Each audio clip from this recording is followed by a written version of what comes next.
तेरी निकल मरोड़ बूढ़ापा आवण दे, हो बूढ़ापा आवण दे, हो ना रोटी खावण दे। तेरी निकल मरोड़ बूढ़ापा आवण दे, मुख में दांत रहे ना जाड़ी, हो जा सूख सूख के माड़ी। मुख में दांत रहे ना जाड़ी, हो जा सूख सूख के माड़ी।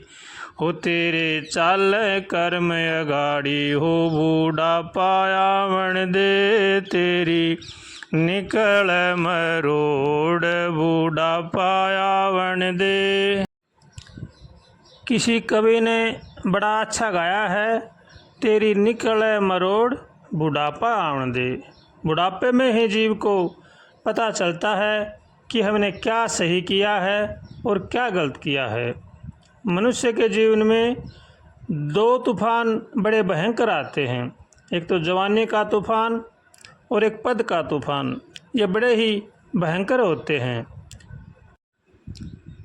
जवानी का अभिमान इतना भयंकर होता है, उसको पता ही नहीं लगने देता है कि क्या सही है और क्या गलत है। ऐसा ही पद का तूफान है, उसमें भी मनुष्य को यह नहीं सोचने देता है कि क्या करना चाहिए क्या नहीं करना चाहिए, क्या सही है क्या गलत है। ये दोनों ही पद अभिमान से भरे हुए पद हैं।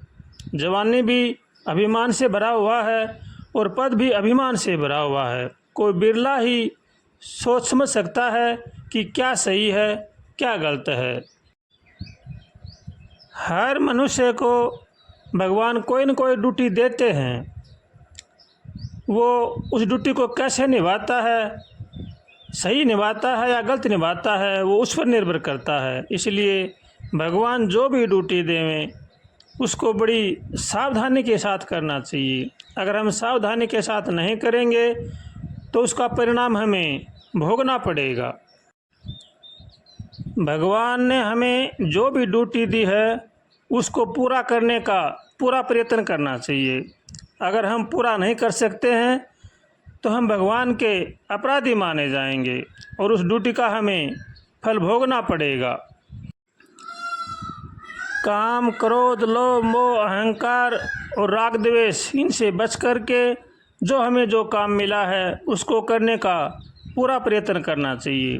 भगवान से हरदम प्रार्थना करनी चाहिए और भगवान की शरण में होकर के हम जो काम करते हैं वो भगवान पूरा करा देते हैं। और हम अपना मनमाना आचरण चुन लेते हैं, मनमाना काम करते हैं, तो उसमें हमारी भगवान कोई सहायता नहीं करते हैं। इसलिए जो भी काम करें दूसरों की सलाह से करें, बड़े बूढ़ों की सलाह से करें, भगवान की शरण में होकर करें, तो वो काम हमारा सफल बनेगा। अगर हम मनमाना आचरण करेंगे, मनमाना काम करेंगे, तो उसमें हमें सफलता नहीं मिलेगी। इसलिए जो भी काम करें भगवान की शरण में रह करके सबकी राय लेकर के करना चाहिए। घर में भी हम जो काम करते हैं उनमें सबकी राय लेकर के करना चाहिए, उसमें सफलता मिलती है। घर में हम जो भी काम करते हैं अगर सबकी राय लेकर के जो काम करते हैं तो उस घर में संपन्न और सफलता बनी रहती है। अगर हम अपना मनमाना काम करते हैं तो उस घर में कलेश, लड़ाई झगड़े ये शुरू हो जाते हैं। इसलिए प्रेम बनाए रखने के लिए हमें सबका आदर करना चाहिए, सबका सम्मान करना चाहिए। भगवान ने हमें जो ड्यूटी दी है उसको निभाने की पूरी कोशिश करनी चाहिए। मुखिया मुख सो चाहिए, खान पान को एक, पालें पोसें सकल अंग, तुलसी सहित विवेक।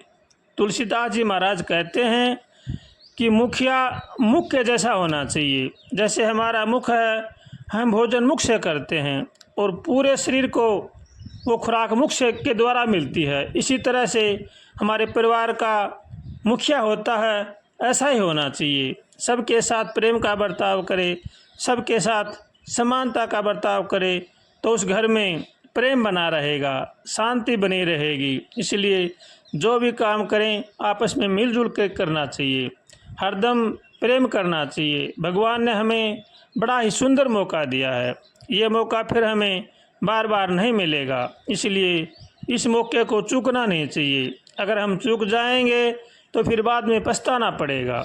इसलिए बड़ी सावधानी के साथ जो भी काम करें, बड़ी सावधानी के साथ सोच समझ करके करें, नहीं तो बाद में पछताना पड़ता है। जीवन में हम जो भी कर्म करते हैं, अच्छे या बुरे, शुभ या अशुभ, उनका फल हमें भोगना ही पड़ता है। इसलिए कर्म अच्छे करने चाहिए। हरदम भगवान से प्रार्थना करें, हे नाथ हमें बचाओ, हे नाथ हमें बचाओ, हम संसार सागर में बहे जा रहे हैं। ऐसे भगवान से प्रार्थना करनी चाहिए, क्योंकि कर्म वो खेती है जो हर हाल में भोगनी पड़ती है। जैसा हम करते हैं वैसा हमारे सामने अपने आप आएगा, लेकिन समय लगता है, लेकिन देर नहीं होती है। अभी कहते हैं कि भगवान के घर देर ज़रूर है लेकिन अंधेर नहीं है। जैसा भी हम करते हैं वो हमें अवश्य मिलेगा। इसलिए बड़ी सावधानी के साथ भगवान की शरण में रह करके जो भी काम करें वो भगवान की शरण में रह करके करना चाहिए। उसमें हमें लाभ मिलेगा, शांति मिलेगी और हमारा कल्याण होगा। जो अपना कल्याण चाहते हैं उनको चाहिए कि वो भगवान की शरण में रहें और भगवान का भजन करें। इसी में ही जीवन की सार्थकता है।